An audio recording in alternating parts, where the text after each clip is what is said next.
Cambodia's Minister of Mines and Energy, Kia Rotnak, joins us now exclusively. Minister, thank you so much for your time today, and I do want to pick up on some of those themes that Ava was discussing. The Strait of Hormuz is pretty much closed. Cambodia is still to a large degree dependent on imported energy. Now, you do have a 30-day strategic reserve, but is there any reason to feel nervous at the moment as Minister for Energy? Thank you, Mr. Allen, for having me. The disruption at the Strait of Hormuz has been the largest in the global oil supply disruption, and as per the IEA indication. Cambodia is not immune to this, just like the rest of the world, because 84% of the oil and gas from that part of the world is destined for Asia. We have had direct impact, and therefore we have been calling on the consumer to use the oil and the gas product more responsibly. Having said that, we are able to manage the shock in a way that is transparent and orderly, so that yes, there has been a rise in petrol price by more than 30%, diesel by more than 60%, but in terms of supply continuation, we are able to manage it so far. So far so good, although we are calling on the public to make sure that they can use it more efficiently and more responsibly. How much time do you have on your side before so far so good becomes a problem? We are slightly less than 30 days because we don't have oil refinery, we don't have crude stockpiling in the country, although we are working hard to have one in the near future. Basically, we are about 3 weeks, but the good thing is that we are able to diversify our sources of import, and that the sources of import are still continuing to provide Cambodia with the regular replenishment of the stock. So that is what we are trying to do. At the same time, we are trying to make sure that the public does not go to panic mode. So far, so good in the sense that the public are able to get the gas and the fuel they need, but without having to really go for a panic mode by doing illegal stockpiling or the price going crazy without a proper system in place. Retail petrol prices in Phnom Penh have been rising, though, I believe up about 70% over the past 3 weeks. So at what point do you need to move from, just monitoring to potentially active intervention or even offering subsidies? Basically, the petrol prices has risen by more than 30%, diesel at more than 60%. We have a pricing system that is open, transparent, and predictable, that is linked with the movement of the oil and gas prices from the outside. But we also have a cushion in that formula. And that cushion allows the government to manage the shock from outside like this so that it does not go 100% to the consumer. So through that open market pricing linked mechanism and formula published, we are able to take some shock in terms of the government support. But at the same time, we have to recognize that we cannot really absorb that price shock 100%. No country can do it in the world.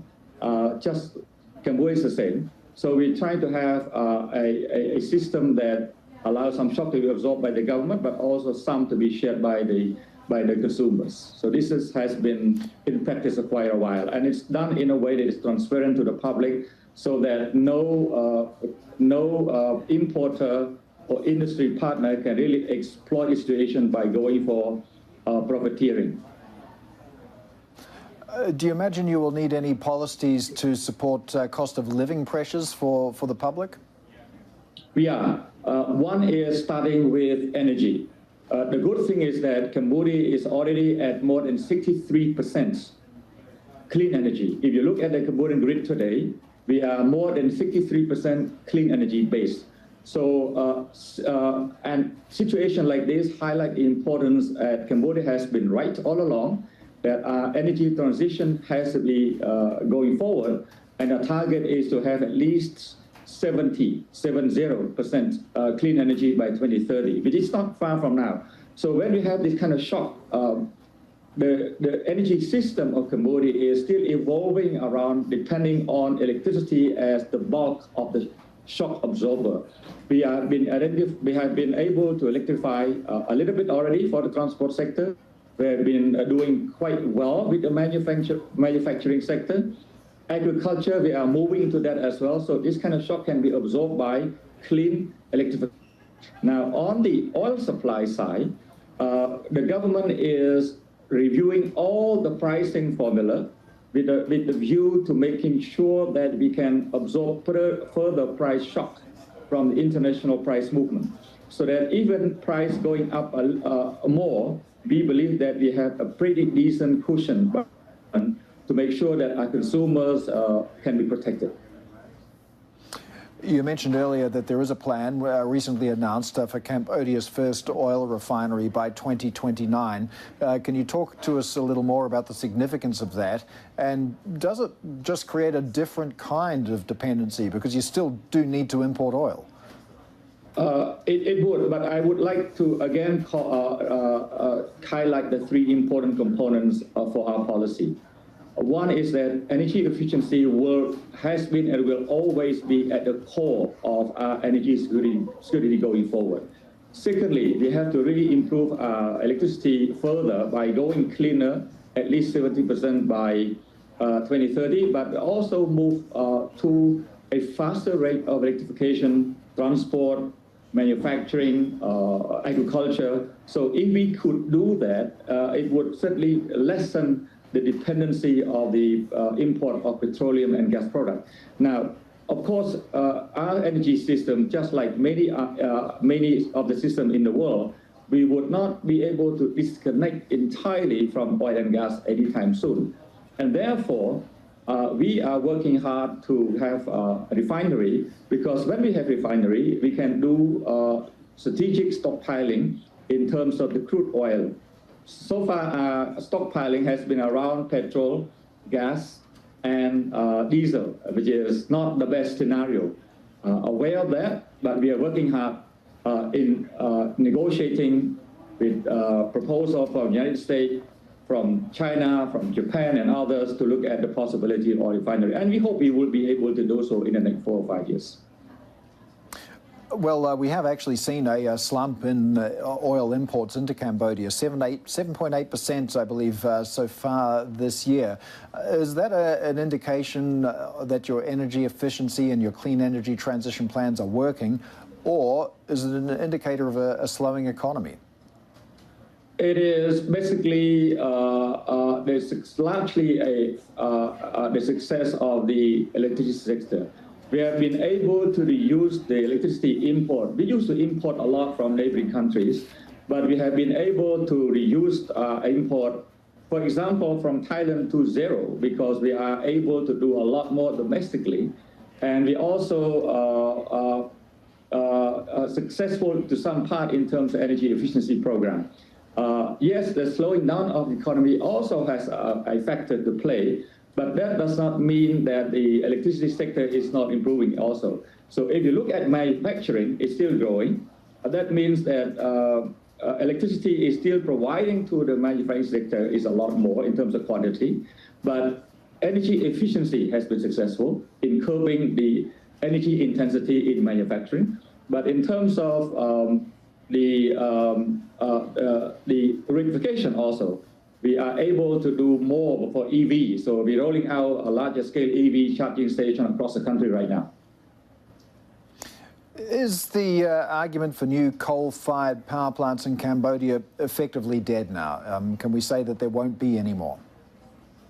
Yes, Mr. Allen, Cambodia has put up a policy since the COP26 that we are not going to do any coal generation for the grid. And therefore, our target is to make sure we're going cleaner by 2030 by having the 63% plus right now to the 70% by 2030. So no coal going forward.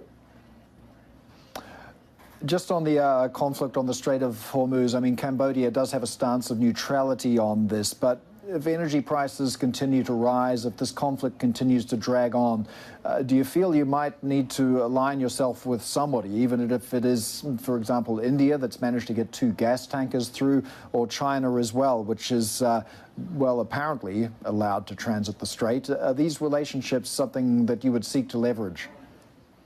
At this stage, it's a bit early for us, but we are looking at all options. Cambodia is calling for peace, international law.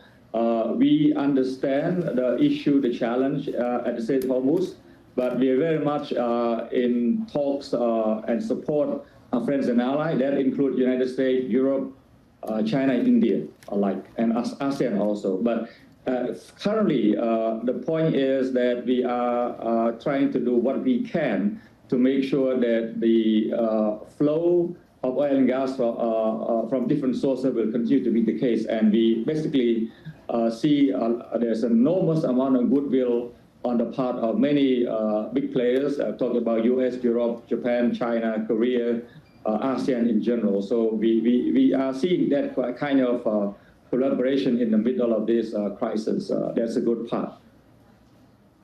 Yeah, you mentioned ASEAN there. I mean, if this blockade does continue to drag on for longer than anybody wants it to, does Cambodia look to the ASEAN power grid, or are the member nations of ASEAN too focused on their own problems? Yes, Mr. Allen, Cambodia has been at the forefront with some members of the ASEAN 11. We have been advocating for the ASEAN power grid because we believe that this would be the most efficient and effective way to help ASEAN decarbonize, improve blocked energy security, but also we believe that this would be the opportunity for unlocking multi-billion, if not trillion-dollar investment by our friends and allies, because there's a huge amount of investment that can go into the subsea cable, for example, that link a nation together. We can see a huge amount of upstream investment in good, clean energy like wind, solar, battery energy storage systems, and the like. And Cambodia will continue to spearhead this effort with Singapore, Malaysia, and other like-minded ASEAN partners. And we hoping that our meeting in Manila towards the end of the year will also give some additional breakthrough. And we're keeping our hope and our head very high for this. All right, Minister, thank you so much for your time today. Keo Rottenak is Cambodia's Minister of Mines and Energy.